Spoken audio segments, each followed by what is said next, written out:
Tuca Viegas convida. Oferecimento Bareta Imóveis. Nós ajudamos você a conquistar o seu sonho.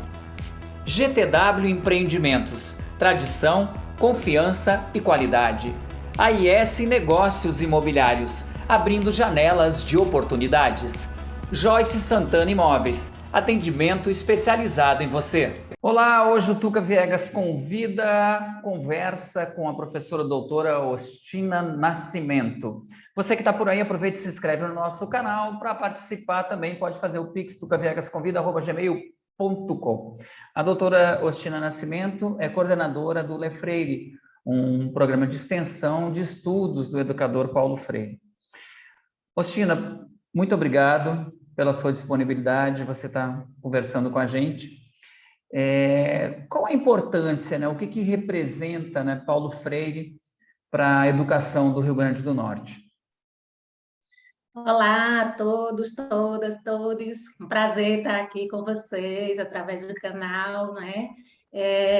A gente se sente muito honradas e honrados por fazermos parte do Grupo Le Freire, especialmente nesse ano do centenário de Paulo Freire, né? Ele estaria completando domingo passado 100 anos. E foi muito gratificante a gente ver o quão ele está vivo na memória das pessoas, né? O quão o pensamento dele reverbera até hoje e produzindo e florescendo cada vez mais. Então, esse próprio momento, né? Essa proliferação de mensagens e matérias que estão nas redes esses dias todos mostram a importância, né, desse educador. Eu considero um epistemólogo porque das suas experiências teórico-práticas, que não eram só suas, ele sempre trabalhou coletivamente, então das experiências dos coletivos dos quais ele fez parte, né, com uma presença muito forte, evidentemente, com um protagonismo muito forte, mas o protagonismo coletivo de todas essas experiências surgiu esse conjunto de ideias, né, sobre uma educação para a vida, uma educação para o humano, uma educação para a liberdade, uma educação para a emancipação. Então, a importância dele se localiza nesse conjunto de ideias, de pensamentos e de ações, porque Paulo Freire é um homem da ação, reflexão, ação. São palavras muito importantes que guardam conceitos freirianos muito fortes, que são o diálogo, que para Paulo Freire é ação, reflexão, ação, né? Por que isso? Porque não se trata da simples palavra, não se trata de simplesmente uma conversa, né? Uma interlocução. É uma interlocução que é fundada na observação cuidadosa e problematizadora da realidade, no sentido de que o sujeito esteja constantemente observando e pensando, refletindo sobre a realidade que o envolve de uma forma crítica, né? E aí entendendo que crítico não é negativo, de uma forma profundamente reflexiva, com um distanciamento epistemológico que façam com que as pessoas pensem coletivamente sobre os desafios que estão em sua realidade e, pensando coletivamente, construam conhecimentos que permitam a transformação dessa realidade. E aí a transformação da realidade significa a transformação das pessoas que fazem parte dela, né? Então, essas palavras, esses conceitos, dizem muito do que é Paulo Freire, não é? O diálogo, a ação-reflexão, a problematização da realidade, a conscientização. Então, é uma epistemologia. Ele é conhecido. Paulo Freire é um bacharel em Direito, né? Que foi professor desde sempre, porque mesmo antes de se formar, já dava aulas, né? No colégio em que ele estudou, em Recife. Como bolsista, ele foi também professor desse colégio. e formou-se em Direito, e na primeira tentativa que ele teve de realizar uma ação como advogado, trabalho como advogado, ele conta que chegou em casa e disse à sua esposa, a primeira esposa, Elza, Elza, eu não dou para esse trabalho, não. Isso não dá certo para mim. Não tem como eu defender uma pessoa por ela estar legalmente tendo direitos, por exemplo, a uma posse de uma determinada coisa, e sabendo que a outra pessoa é desprovida do direito a ter os bens necessários para a sua sobrevivência. Não é? Então, ele descobriu desde logo que na educação, pela educação, a gente pode construir, mesmo que a longo prazo, mas construir essa busca por uma sociedade mais igualitária, por uma sociedade em que os direitos sejam garantidos, né, em que o diverso esteja presente,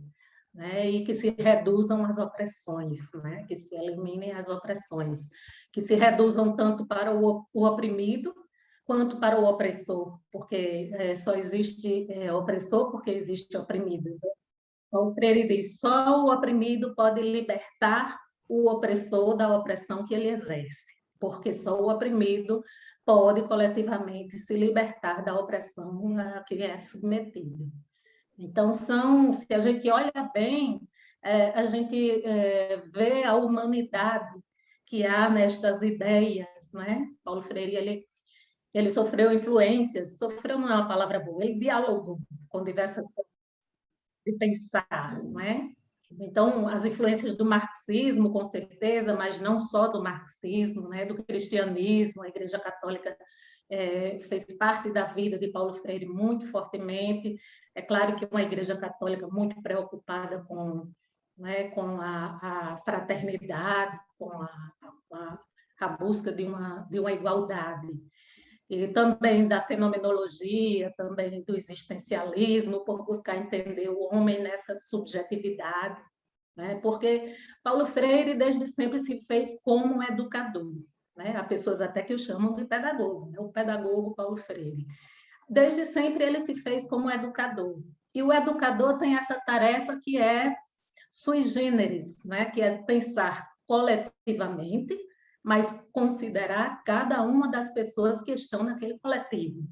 Então, não tem como pensar só numa perspectiva coletiva, é preciso pensar também e entender também como é que se formam as subjetividades, como é que a participação de cada subjetividade nesse coletivo, então, não pode ser homogênea. Há que se pensar a heterogeneidade, a diversidade, né, para que a prática educativa aconteça.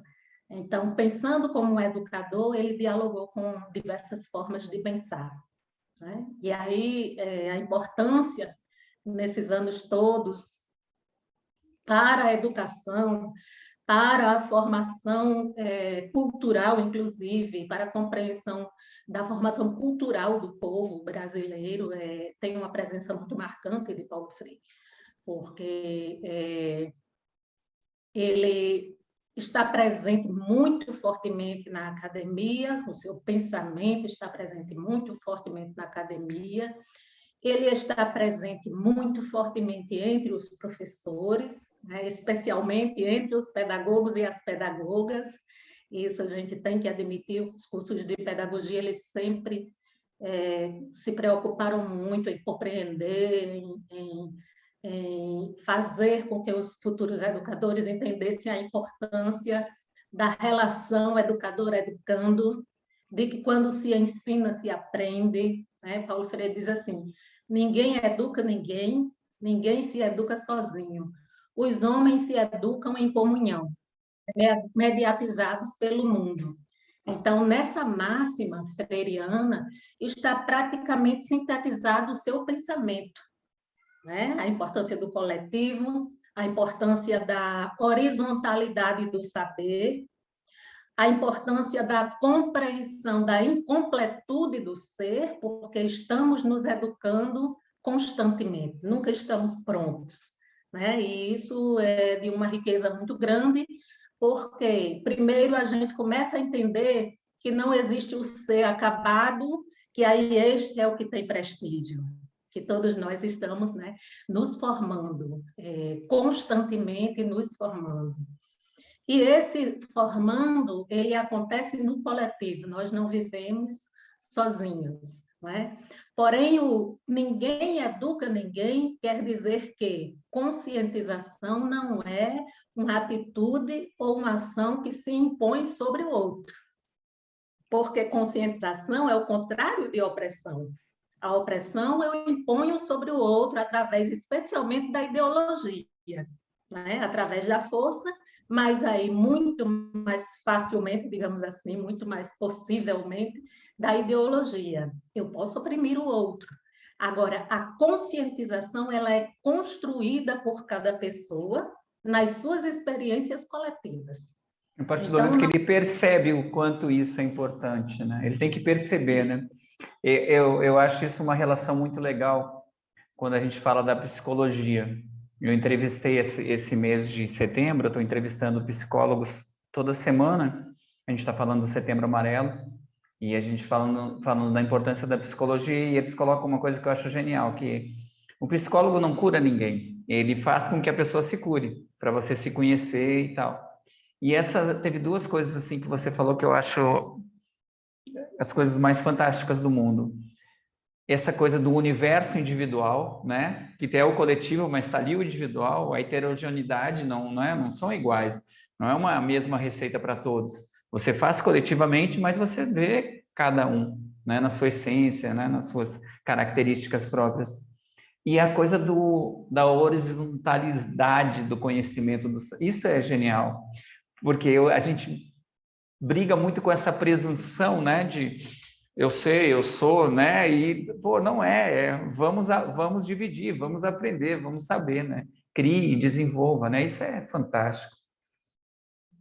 É uma ideia essencial para todos nós, porque a gente para, quando a gente pensa nesse conceito, a gente para pensar assim, não se trata o saber, não se trata de acúmulo, né? Então, não é quem estudou mais, ou quem leu mais, ou quem experimentou mais, né? Seja o saber popular, seja o saber científico, seja a leitura do livro, seja a leitura da palavra, seja a leitura do mundo, cada um vive a sua experiência, que é única, não é? Que é isso que é o bonito na humanidade, é isso, que nós somos a humanidade, mas nós não somos um coletivo homogêneo, somos formados por subjetividades, né? Então, essa ideia da horizontalidade, inclusive, é uma ideia muito cuidadosamente cultivada pelo Lefreire, né? O nosso grupo, ele surgiu como um grupo de estudos do pensamento de Paulo Freire, justamente para dar oportunidade aos alunos, especialmente do curso de Pedagogia da UERN, né? Já que ele se situa na Faculdade de Educação da UERN, então, para dar aos alunos a oportunidade da leitura cuidadosa do texto de Paulo Freire, isso há 12 anos atrás, né? Um grupo de professores criou essa experiência e registrou como projeto de extensão para que os alunos pudessem fazer leitura de Paulo Freire. E nós eu 2 anos depois me tornei coordenadora do grupo, e nós viemos desde então construindo um diálogo com as pessoas com as quais a gente interage para reaprender ou aprender a entender a palavra daquelas pessoas, entender os seus anseios, entender o seu ponto de vista sobre o mundo, né, a sua leitura de mundo, para que a nossa compreensão de mundo se ampliasse. Então, a nossa ideia de extensão não é a ideia clássica, que Paulo Freire chama de bancária, da extensão daquele que tem e, por ter, doa ao outro. Essa não é a nossa ideia de extensão, né, do Lefreire. A nossa ideia a extensão é uma experiência comunicativa no sentido de dar e receber. Porém, eu só posso dar algo a alguém depois que eu conheço aquela pessoa e sei do que ela gosta, do que ela precisa, do que ela quer, né? E para conhecer essa pessoa, eu preciso me comunicar com ela diretamente. Então, a gente percebia muito fortemente no Lefreire, nas primeiras vezes que a gente realizava ações de extensão em comunidades rurais, né, em comunidades periféricas, em escolas, com a educação de jovens e adultos na zona rural, a gente percebia como as pessoas do grupo que tinham uma proximidade maior da realidade de vida com aquelas pessoas se comunicavam melhor do que nós próprios da academia. Porque na academia, a gente, para se apropriar do conhecimento científico, a gente se apropria também de uma linguagem. O conhecimento científico ele é expressado através de uma linguagem. E a gente, para se desenvolver dentro desse contexto do conhecimento científico, acadêmico, a gente vai pouco a pouco se apropriando de uma linguagem e vai se distanciando da nossa linguagem original, que é aquela que é da nossa casa, da nossa rua, né, do nosso bairro, da nossa comunidade. Que é aquela Né? que as Porque pessoas têm, né? Que é aquela que é mais fácil o contato exatamente. de chegar até elas, de percebê-las, né?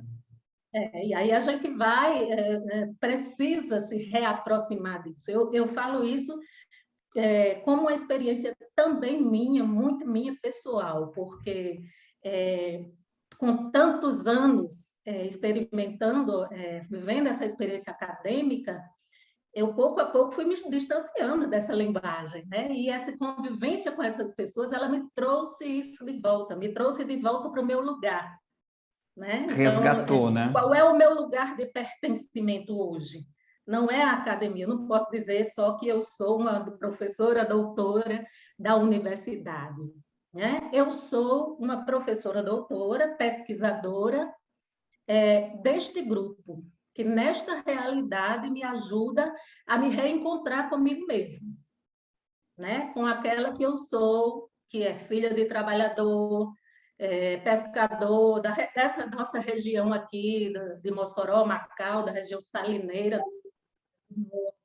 Então, um pescador, salineiro, agricultor, né? Uma mãe agricultora.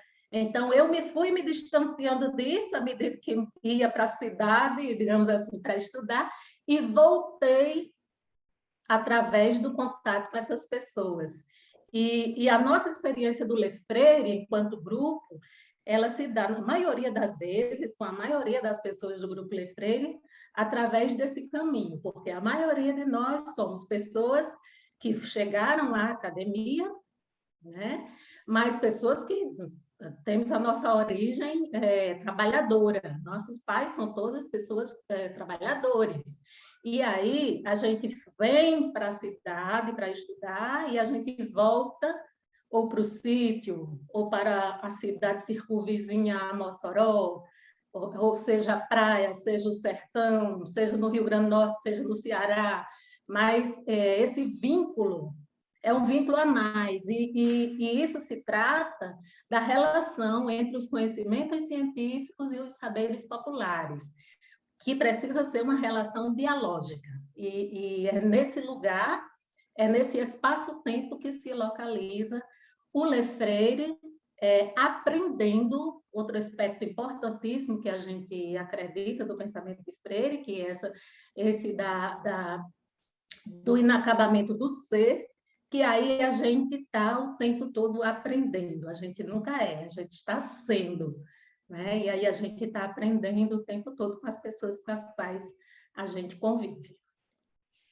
Cristina, o Lefreire, vocês têm um trabalho, né, que a gente estava comentando antes de começar a entrevista, antes de começar a gravar, com relação aos círculos de cultura, né, que faz parte de todo esse processo, né, dos saberes, né, de educação de Paulo Freire. Fala um pouco disso para a gente, como é que está isso? Ok, os círculos de cultura são uma proposição de Paulo Freire para pensar uma educação que não coloque o professor como o centro da atividade educativa. Tampouco coloque o aluno como centro. Não. O centro, se existe um centro aqui nesta relação, está justamente na relação entre o educador e o educando. É uma relação dialética em que, ensinando, eu aprendo e aprendendo, eu ensino. Né? E então, tem uma frase, uma citação de Paulo Freire, uma frase que é muito citada dele, que diz assim: no lugar do professor, o coordenador do debate. No lugar da sala de aula com as carteiras enfileiradas, o círculo de cultura. Então, é nessa perspectiva, é uma ruptura com a ideia tradicional de ensino, aquela na qual, especialmente na época de Paulo Freire, o professor se colocava à frente da turma.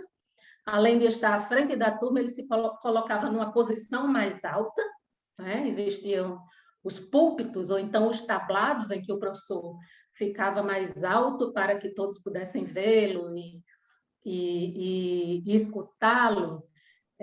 Mas essa posição, embora aparentemente fosse uma opção metodológica, na verdade ela expressava uma relação de verticalização do saber, né? Aquele que sabe ensinando para aquele que não sabe, nessa perspectiva bancária de educação, em que o que não sabe não tem nada, só recebe.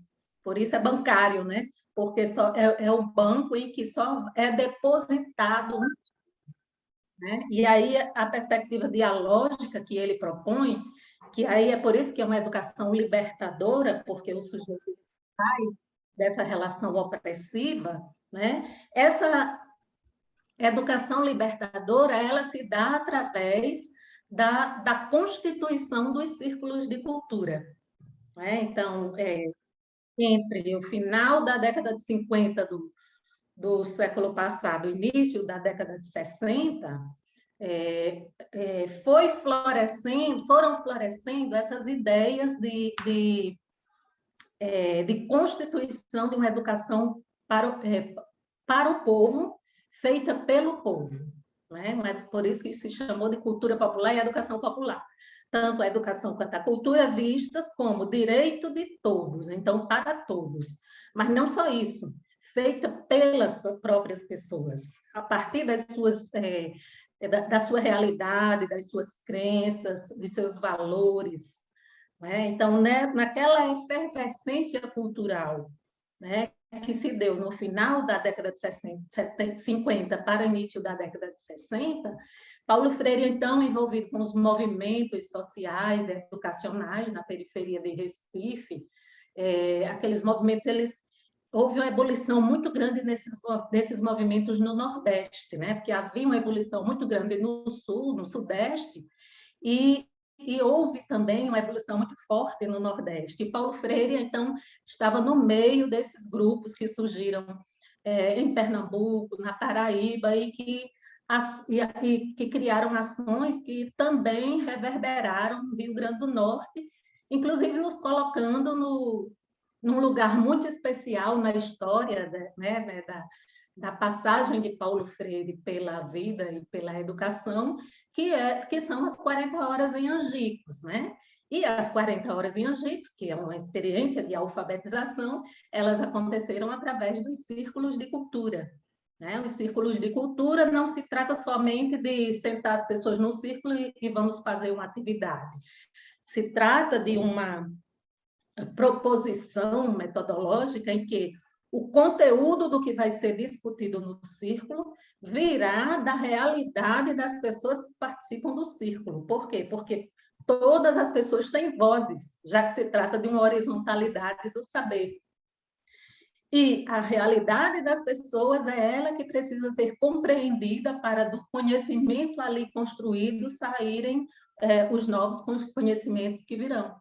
Então, pensada inicialmente para a alfabetização de adultos, uma vez que naquela realidade, como infelizmente ainda hoje, o número de analfabetos era muito grande, né? E aí isso tinha uma implicação direta na democracia, na frágil democracia daquela época, porque nem todos poderiam votar, e aí era preciso mesmo que as pessoas se alfabetizassem, mas não só que se alfabetizassem, que aprendessem a escrever o nome, né? A percepção de Paulo Freire, o estalo de Paulo Freire, digamos assim, o insight de Paulo Freire é essa percepção, quer dizer, não basta que as pessoas dominem a leitura e a escrita, né? Preciso que essa leitura e essa escrita tenham um significado para a pessoa.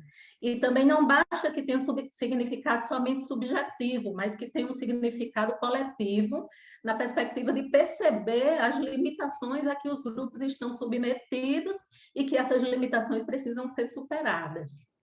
Então, quando se fala assim, Paulo Freire é o criador de um método de alfabetização. Não, isso é muito pouco para se dizer de Paulo Freire, né? Só quem não parou para ler com mais cuidado poderia dizer isso, porque não se trata da criação de um método.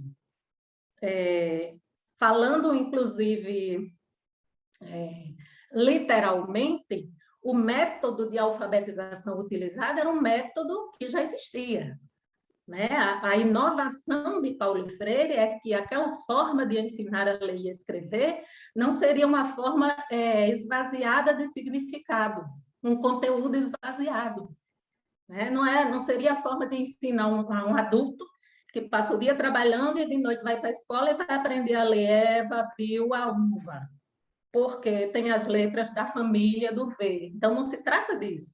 Se trata de parar e pensar, o que é que eu estou lendo aqui? Eva e a uva. Quem é Eva? O que é uva?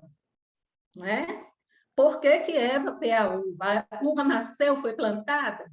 Então, essa relação entre o homem e a natureza, a construção da cultura, não é? Então, tudo isso é conteúdo do círculo de cultura. E aí, o que nós fazemos no Ler Freire não é reproduzir essa experiência freiriana, porque Paulo Freire ele nos ensinou assim: eu não sou uma pessoa para ser seguida, minhas ideias não são para ser seguidas. Né? Muita gente diz, os seguidores de Paulo Freire. Não, acho que o que mais incomodava Paulo Freire é alguém pensar que ele tinha seguidores. Nós não somos seguidores de Paulo Freire. Nós somos pessoas que pensamos junto com ele. Né? Então, nós, na nossa realidade, partindo dos princípios que ele traz para a gente, nos quais a gente acredita, esses princípios do diálogo, da horizontalidade do ser e do saber, do inacabamento, né? Do ser e do saber também. Então, a partir dos princípios da amorosidade, que não é uma amorosidade piegas, é uma amorosidade valente. Ele diz, em Pedagogia do Oprimido, o amor não é um pieguismo, o amor é para ser valente, valente para denunciar as opressões e as desigualdades. E como a gente precisa hoje em dia desse amor valente? Né? Porque a gente vê as pessoas passando por inúmeras dificuldades e a gente sabe que precisa enfrentar isso, encarar esse problema, essa situação limite e coletivamente construir possibilidades para a superação das opressões. Então, o amor do que Paulo Freire fala é esse amor, é o amor cristão, claro, ele é cristão, mas é o amor que não se acomoda, é o amor que busca a transformação. Né? Então, partindo dos princípios de Paulo Freire, nós reconstruímos os nossos círculos de cultura criativamente, né? Porque Paulo Freire ele também nos diz assim: o professor, o educador, ele é um pesquisador, é um professor, é um artista. Por quê? Porque ele cria, ele precisa criar. Ele não é um mero reprodutor de decisões que são tomadas verticalmente e hierarquicamente. Embora nós tenhamos nas nossas atividades, nas nossas relações de trabalho, essas relações hierárquicas, todos nós professores temos, mas a nossa criatividade é intrínseca a nós, faz parte do nosso ser e faz parte do nosso ser professor. Então, nós coletivamente criamos as nossas práticas. Mesmo que estejamos submetidos aos sistemas, às secretarias, aos donos das escolas privadas, às reitorias das universidades, mesmo que estamos submetidos a isso, a nossa ação é uma ação criativa e criadora. E, inclusive, coletivamente, nós denunciamos quando é preciso, quando nos tiram a voz, quando, né, não nos deixam falar, e nós estamos todos os dias encontrando, inclusive, soluções criativas para os problemas que todos os dias surgem na educação. A educação tem uma coisa que a educação não é monótona. Tem uma coisa que o trabalho do professor não é monótono. Todos os dias há alguma coisa nova, algum enfrentamento novo e alguma descoberta. Então, é nessa perspectiva freiriana de criação que nós pensamos os nossos círculos de cultura. Então, nos nossos círculos de cultura, nós utilizamos, ele mesmo é um dispositivo dialógico de contato. Você me pedia assim, como é que você define o círculo de cultura do Le Freire? O círculo de cultura do Le Freire é um dispositivo dialógico de comunicação com as pessoas com as quais a gente interage, né? Que são essas pessoas, tanto da academia, os alunos e os professores das universidades que conosco dialogam, quanto as pessoas que estão mais próximas. E agora, durante a pandemia, nós ampliamos mais o nosso diálogo através da internet, né? Das redes de comunicação mundial, com outras universidades e tudo mais. Mas no nosso dia a dia, a gente está o tempo todo conversando, dialogando, para ficar mais claro, com essas pessoas sobre os seus interesses, as suas necessidades, as suas dificuldades, os seus saberes, especialmente, que nos ensinam muito. Então, o círculo de cultura acontece nesse sentido. E no Le Freire ele está diretamente ligado à pesquisa, né? A pesquisa em educação, a pesquisa em educação básica, a pesquisa em formação de professores, em educação popular, em educação de jovens e adultos. E nós utilizamos, então, vários dispositivos nos nossos encontros, nos quais a gente procura fazer com que a compreensão, o pensamento, as ideias das pessoas participantes do círculo venham à tona e possam ser discutidos, refletidos, dialogados, né? Então, a gente utiliza dispositivos como imagens, a gente trabalha muito com o teatro do oprimido, que é uma criação teatral do Augusto Boal, que dialoga muito com a perspectiva freiriana. Então, nós temos várias experiências. Nós temos um grupo de teatro do oprimido dentro do Le Freire. E esse grupo ele participa de várias das nossas atividades, realizando ações relacionadas ao teatro do oprimido. E inúmeras outras atividades que a gente faz em contato com essas pessoas, né? Agora, durante a pandemia, nós não pudemos ir pessoalmente aos lugares onde a gente ia. Então, isso restringiu muito as nossas atividades, por causa do acesso das pessoas à internet. Né? Primeiro, nós fomos aprender como realizar círculos de cultura virtuais. Foi um grande desafio, porque nosso círculo é caracterizado pela presença física, pelo contato, pelo abraço, pelo olho no olho, pela dança, né? A ciranda que a gente sempre faz, muita música, dança, os contatos, as pessoas sentarem juntas, e aí a gente não pôde mais fazer isso. E nós tivemos que recriar, como todos os educadores, né? E as pessoas de maneira geral, né? Tivemos que recriar as nossas comunicações através da internet. E nessa experiência, muitas pessoas ainda não puderam participar. Então, nós agora estamos nos desafiando nessa nova realidade, que é o híbrido, em que nós vamos pensar como é que vamos nos comunicar, voltar a nos comunicar com as pessoas, né? Dentro desse desenvolvimento, né, dessa extensão dos círculos de cultura, vocês estão trabalhando com pessoas que participaram, né? Você estava falando isso, das 40 horas de Angicos, né? Inclusive, Marcos Guerra, né, que foi secretário de Educação, né, na época, participou ativamente também de todo esse evento, né, que marcou, que agora inauguraram um monumento lá, né, feito pelo artista plástico Guaraci Gabriel, que a governadora Fátima inaugurou essa semana. Isso. A gente viveu agora, recentemente, esse encontro com pessoas que participaram de turmas de alfabetização de adultos, como desdobramento da experiência em Angicos. Né? Então, o que aconteceu em Angicos? Paulo Freire estava vivendo as suas experiências coletivas lá em Pernambuco, né, na periferia de Recife, especialmente. Então, eles começaram a criar muitos círculos de cultura nas comunidades, né, círculos que se desenvolveram, que hoje se transformaram em organizações, em movimentos sociais, né? Então, era uma efervescência, como eu disse, muito grande, uma efervescência cultural muito grande, o resgate da cultura popular, etc., etc. Isso lá no início da década dos 60. E aí, existindo essa efervescência, o governador do Rio Grande do Norte, à época, Aloysio Alves, quis trazer uma experiência dessas para o Rio Grande do Norte, né? A gente sabe do contexto em que as ações populistas se aproximam de ações populares, né? Então, uma tentativa de trazer, de se aproximar mais do povo.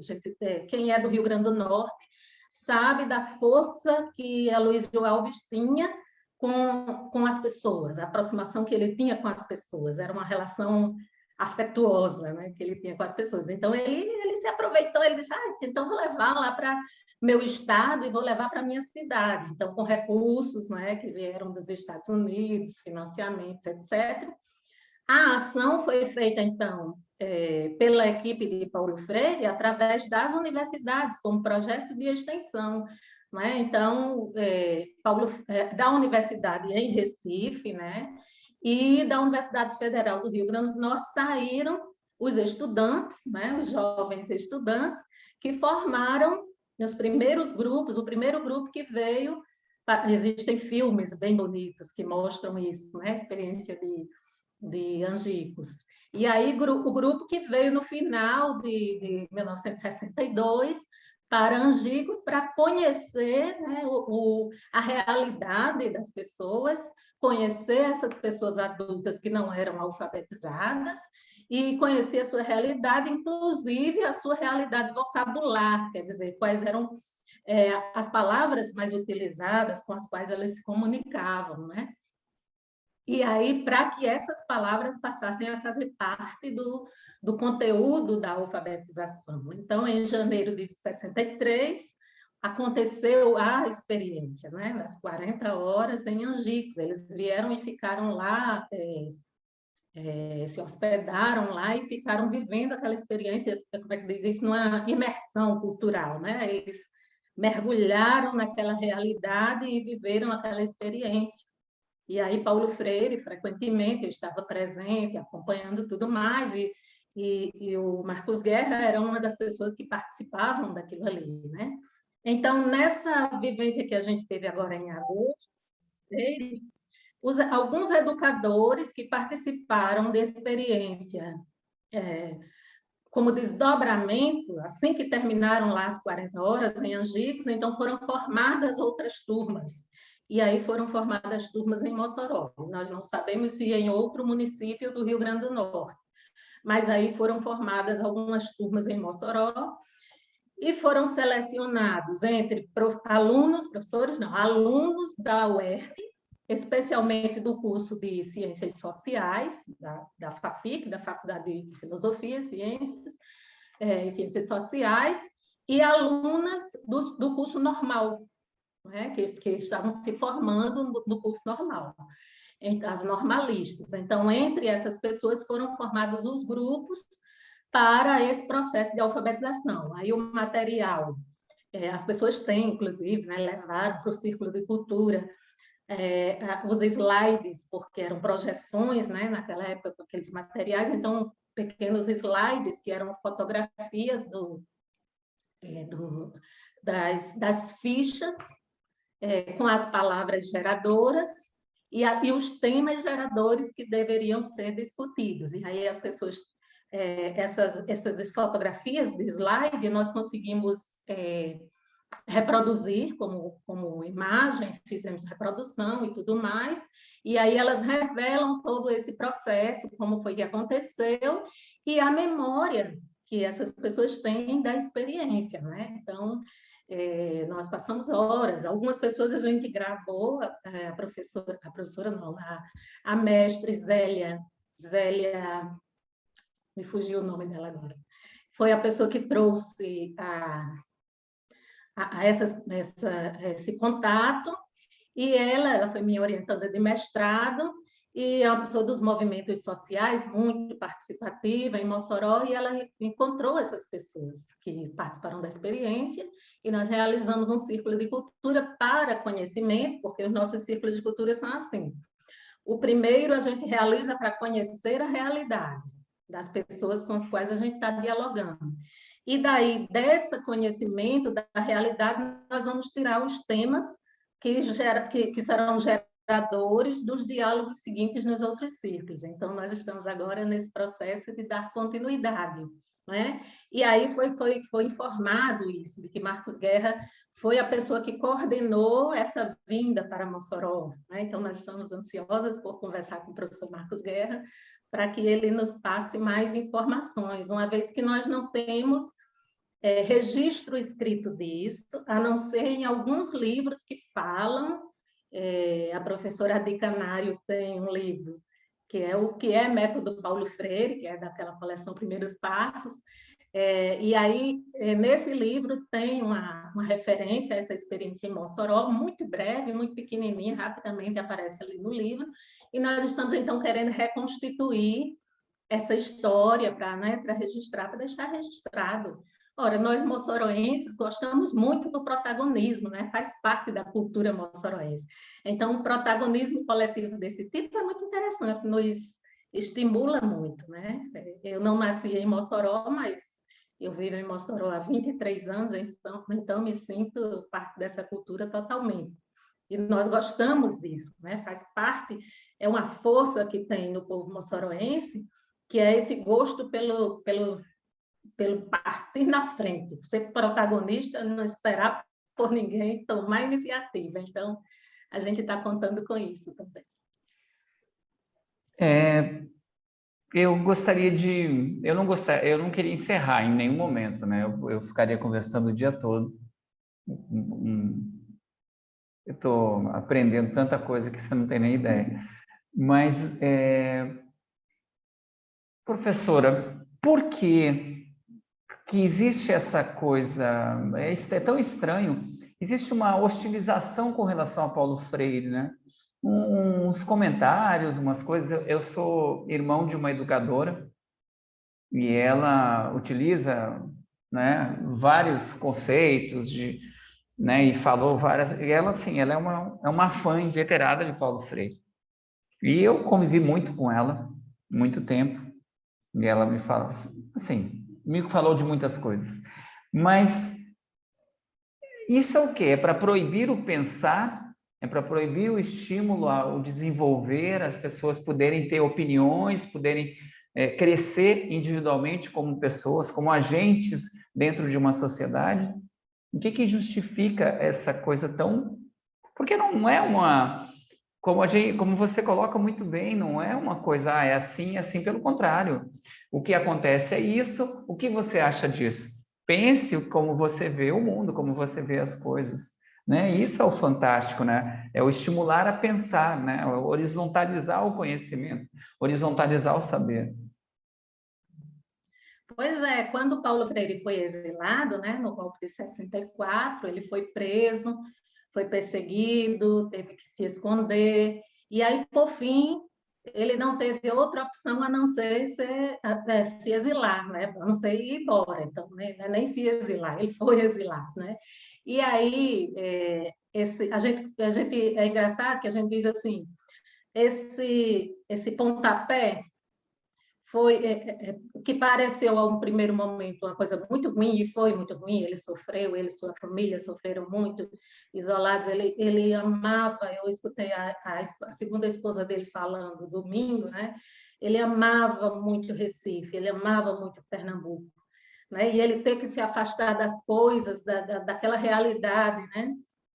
A cultura, a alimentação, os hábitos, né? Então, o exílio é uma crueldade muito grande que se faz com a pessoa, né? É quase uma morte em vida. Mas esse pontapé foi que lançou Paulo Freire para o mundo. E quando Paulo Freire voltou, ele tinha marcado a nossa presença no mundo, tinha tatuado de uma forma muito significativa, porque era uma forma em que dizia as pessoas são iguais, têm direitos iguais e devem procurar esta humanidade, que na diversidade, né, no diverso, se compreendem como iguais. Então, lançou Paulo Freire para o mundo, né? Mas lançou por quê? Por causa dessa ideia de que era uma coisa que faria mal, né? Uma coisa que traria um mal para as pessoas, né? E o conjunto de ideias de Paulo Freire parecia, naquele momento, assustar, porque, por ter influências marxistas, havia muito fortemente essa ideia do comunismo, né? Que Paulo Freire era um comunista, e que aí estava trazendo uma ideia de retirar das pessoas os seus direitos, a sua propriedade, né? E que aí isso era uma coisa nociva para a sociedade.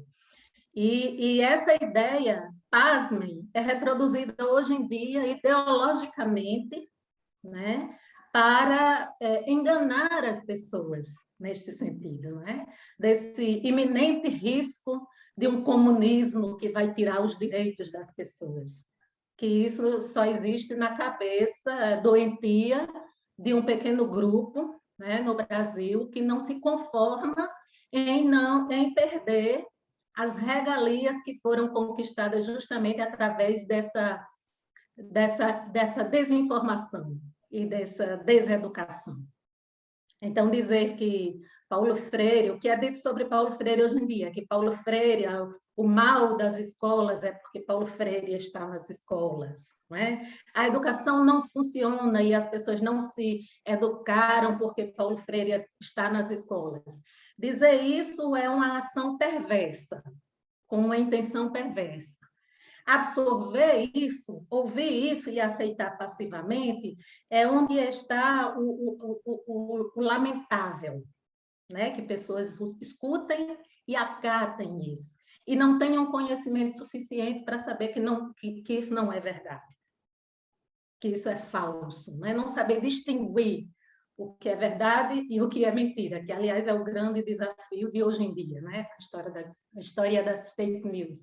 Quer dizer, não conseguir distinguir, né? Então, essa resistência a Paulo Freire faz parte desse projeto perverso, né, de negação e de negação do direito ao conhecimento que liberta.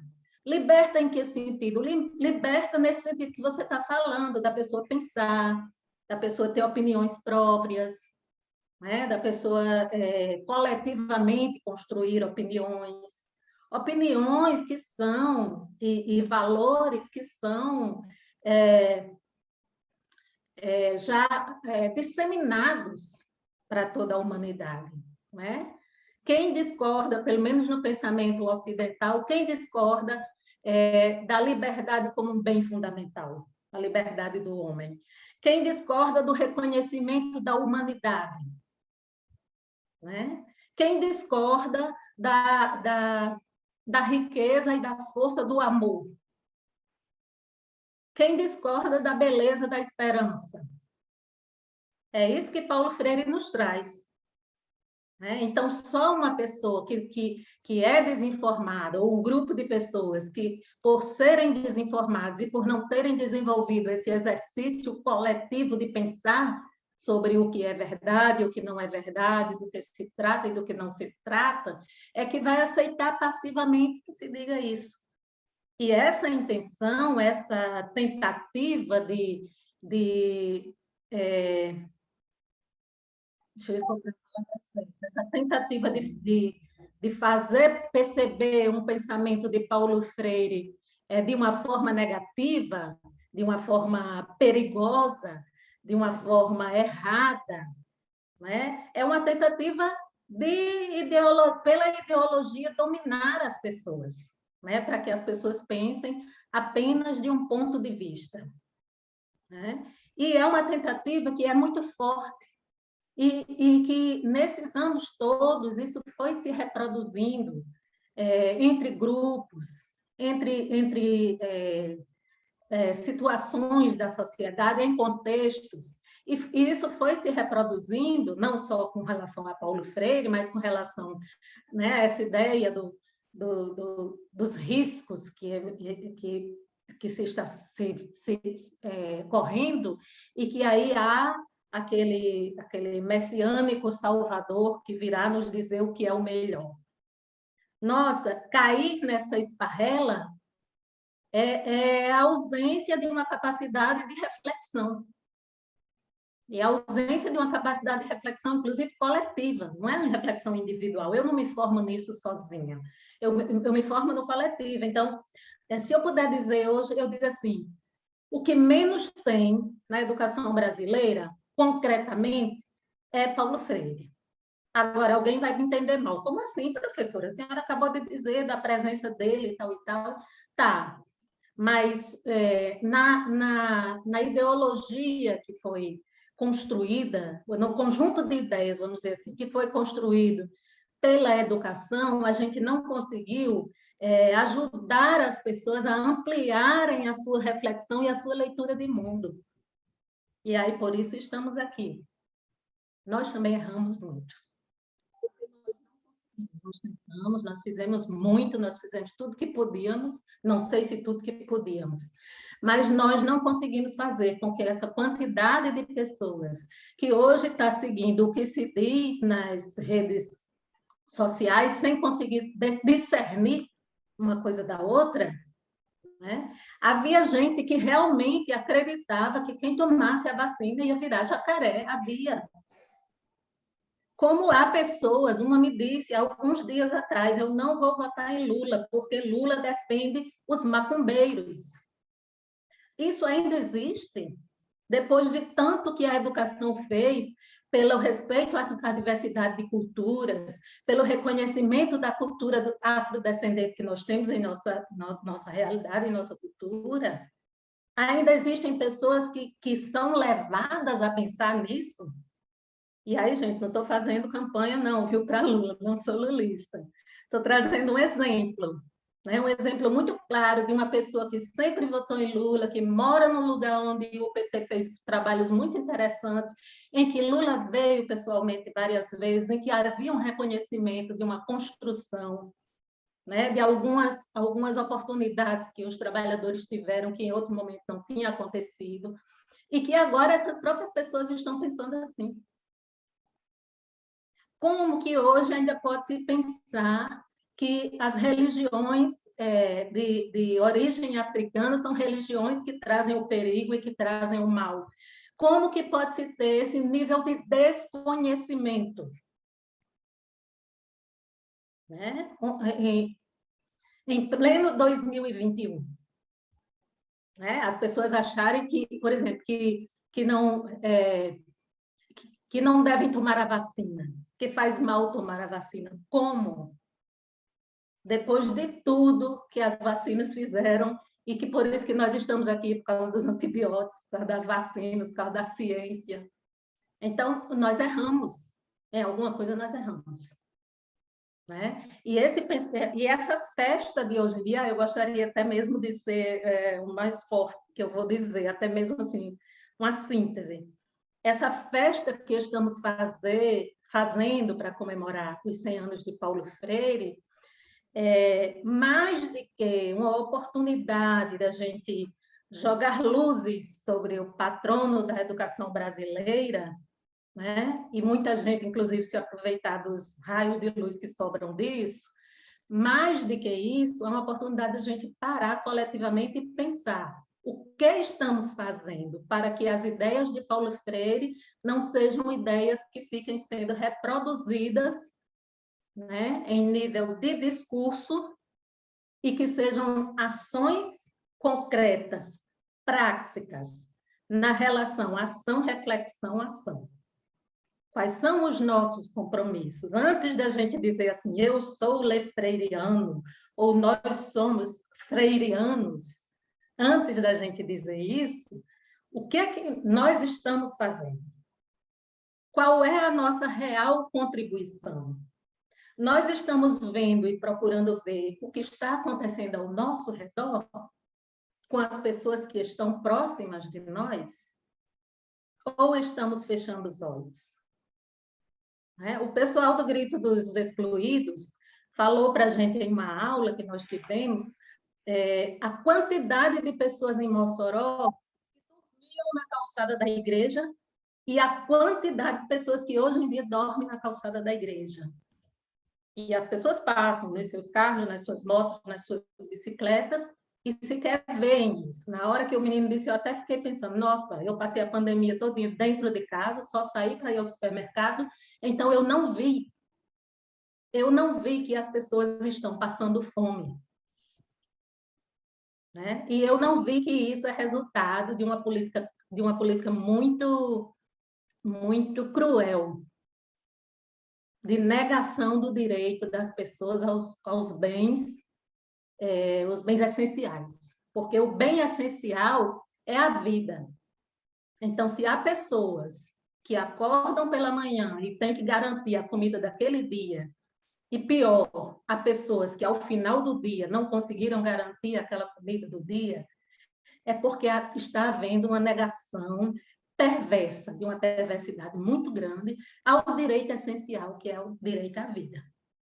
E nós não podemos fechar os nossos olhos. Nós temos que fazer alguma coisa. Então, eu acho que quando a gente se incomoda, quando toca na gente, que a gente se sente incomodado com a gente mesmo, eu acho que é quando Paulo Freire realmente está pulsando na nossa veia de educador.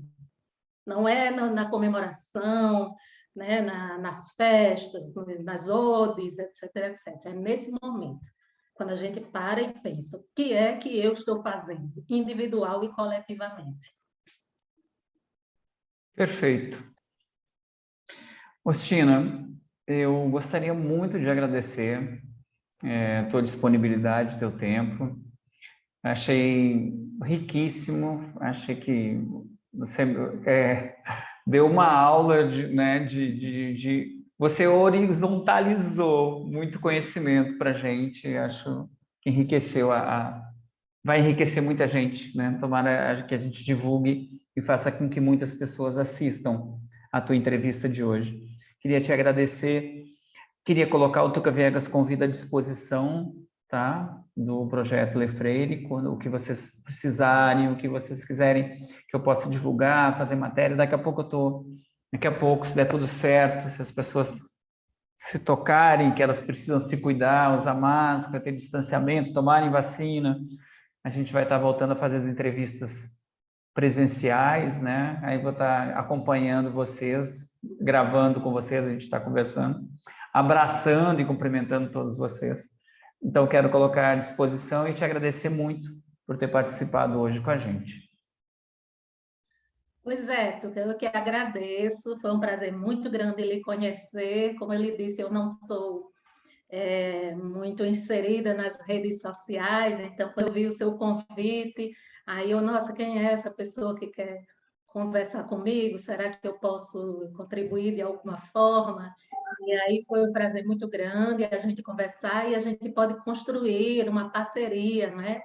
A partir de agora, como eu disse, esse momento remoto, digamos assim, da comunicação remota, ela está nos permitindo construir, conhecer muitas pessoas, né? Ter o contato com pessoas de diversos lugares, e é muito importante que a gente conheça as experiências, né? Então, nós somos esse grupo, somos essas pessoas que humildemente estamos, pelo menos estamos tentando que seja humildemente, né?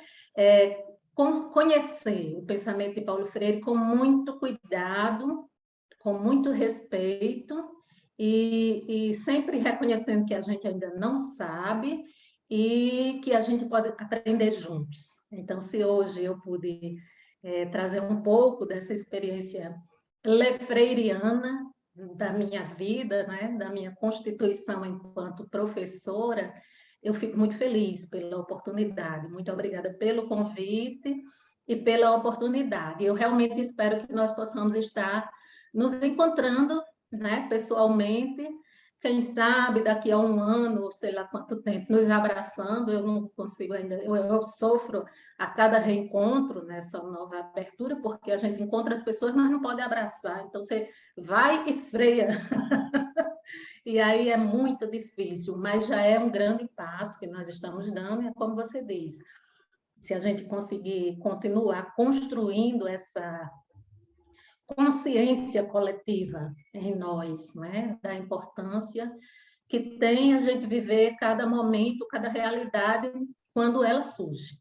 Se a partir de agora, o que nós fizemos com o planeta vai se reverter em situações desse tipo, que nós nos preparemos para enfrentar isso e fazer o máximo que a gente ainda possa para ajudar, né, o nosso planeta a viver bem o quanto for possível, antes que o que ainda for possível fazer. Então, o que nós fazemos no Lefreire é um pouquinho disso, é um grãozinho naquele mar, naquele oceano, e aí a gente agradece muito quando surgem oportunidades de nos conhecermos.